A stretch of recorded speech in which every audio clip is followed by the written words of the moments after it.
In this episode, we're back talking about the incredible, fantastical, sad, but true story of the parachute murder plot. In the last episode, we heard from Maddie Henner. Now, Maddie was the detective who was what's known as the OIC, so she ran the inquiry on a day-to-day basis. But today we're with her boss, Paul Franklin. He was the detective inspector who was known as the SIO, and that stands for Senior Investigating Officer. He made the strategic decisions and held the ultimate responsibility for the case. And if you need a quick reminder, the case was like many cases of domestic violence. The victim was manipulated by the perpetrator, someone they adored.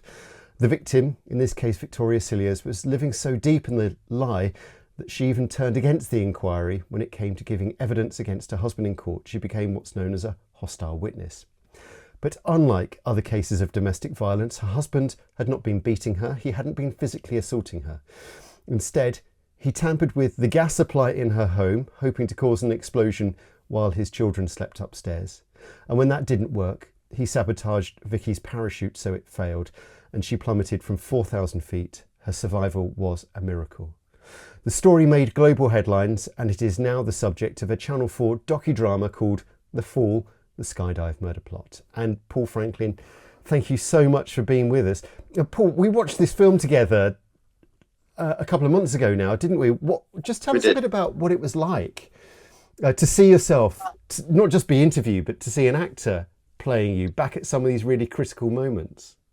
Yeah, it's quite surreal, really. It sort of draws you back to what it was like at the time, because the actors had bared an uncanny resemblance to some of the actual real people in real life. Yeah. Not the chap that played me, obviously, because he was much younger and better looking. But no, Vicky and Emile characters, yeah, an uncanny resemblance. So when we kind of narrated a part of it, we spoke about it, and then it switches over to the actual being dramatised out, and you see it, and it sort of draws you back in and makes you think what it was like at the time. So at the time, you're so in amongst it, yeah, you're so concentrated on it. But now you're sort of watching it from the sidelines. Yeah, it was quite surreal, and they were uncannily accurate in the way they interpreted it. After speaking to Maddie and myself and reading all the backgrounds, they were very good. It really brings it to life.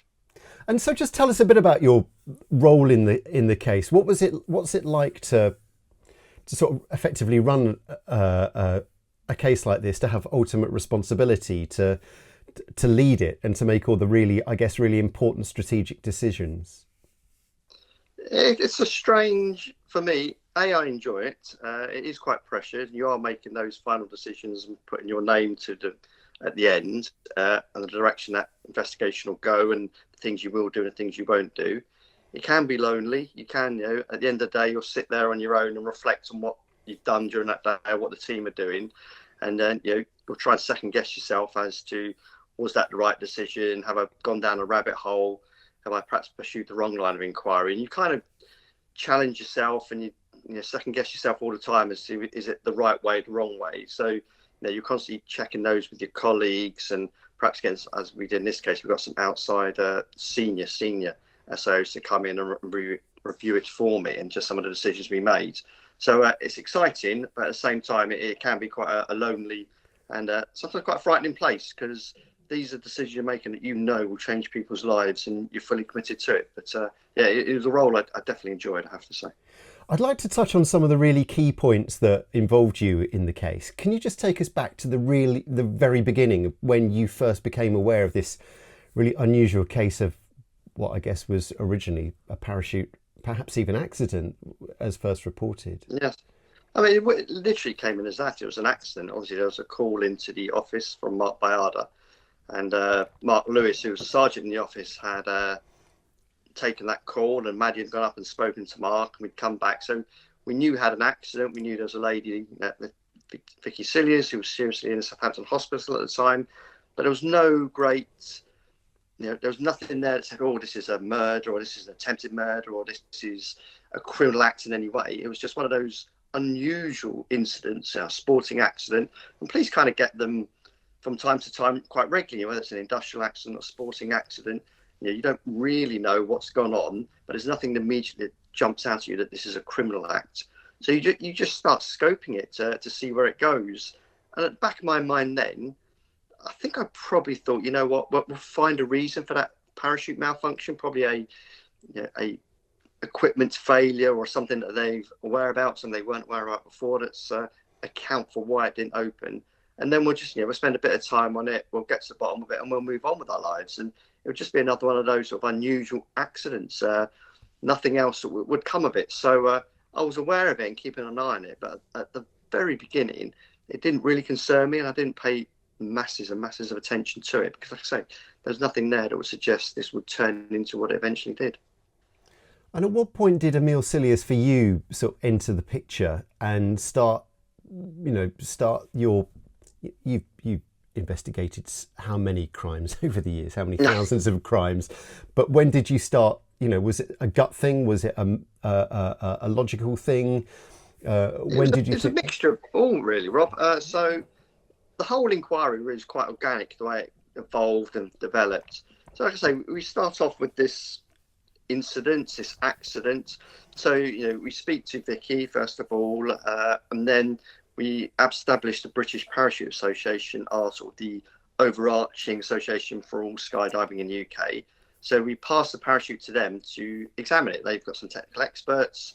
So you've done those, and you're waiting, and it's sort of a waiting game to see what they come back with. And during that time was when Dr. Hall came to us and said, look, the marriage isn't quite as it seems. It's, on the surface, you've got a brand new house, an attractive couple, 2 young children, nice cars. It's quite picture perfect, but behind the scenes, it's not like that. She has quite a hard time. He's quite a coercive, controlling man. He's had some relationships outside the marriage, and she particularly didn't find him a nice character. So nothing evidential about the incident or anything, but just a bit of background about the family as such weren't quite as presented if you just looked at it purely from an outside point of view. So you kind of, you listen to that and you listen to it, but there's nothing more you can do with it. And then the Parachute Association come back and say there's nothing wrong with the parachute mechanically, but what they can't rule out is manual interference. So straight away, we've gone from this is potentially an accident to actually now we're saying somebody may have tampered with this. We don't know who or why or where or anything, but actually they're not giving you that innocent mechanical explanation of something that's failed before, etc. So you take a step back from the inquiry, and for me, the most logical place to go from then is to speak to the husband. He's the closest person to Vicky. He would have most information. Not necessarily looking at him as a suspect, but looking at him as this is a source of information. But you can't rule out that he may be a suspect. So the actions you take, you have to maximise any potential recovery of evidence. And that's why I made the decision at that time to arrest him, because that gave us then powers of search around where he worked, where he lived, his car, etc. But even at that stage, and it's a big stage, and if you arrest somebody for attempted murder of their wife, it's going to cause a reaction. And it's a massive, and I'm aware, as I say, this is a massive step. If I was being arrested for murder of my partner, it's a huge thing. You're locking someone up in a cell, you're interviewing them. So your experience tells you there'll be certain reactions, and people will be horrified and upset, etc. And that's probably perhaps the first inkling that we arrested him to get this account. And by and again, drawing on what I experienced and my knowledge, I thought he would either give a short account or get a solicitor, say nothing, be outraged. And none of that happened. When Maddie and Nick, the other detective, came back, he had no solicitor. He had no reaction to being arrested. He spoke for 6 hours non-stop, because we knew nothing then about parachuting. So there was no detailed questioning. It was just a series of very open questions. Tell me about what do you know? And he just spoke. He controlled the interview, and we allowed him to. And then he told us all this information that we hadn't asked on. It's all about his serial relationships, his behaviours with swinging clubs, with sex workers, with affairs, with leaving Vicky.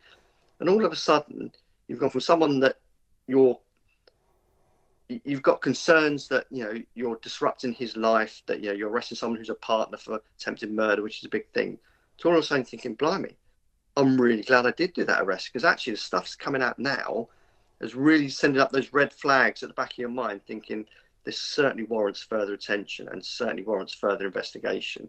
And actually what we have got now is an investigation that needs proper pursuing. Yeah, there's no shortcuts here. There's no quick investigation. This will be a long, slow process. But actually, from that day on, what he told us, it was like, whether he's innocent or guilty, and I don't want to prejudge it this time, but we are going to follow absolutely every investigative line so we get to the truth one way or the other.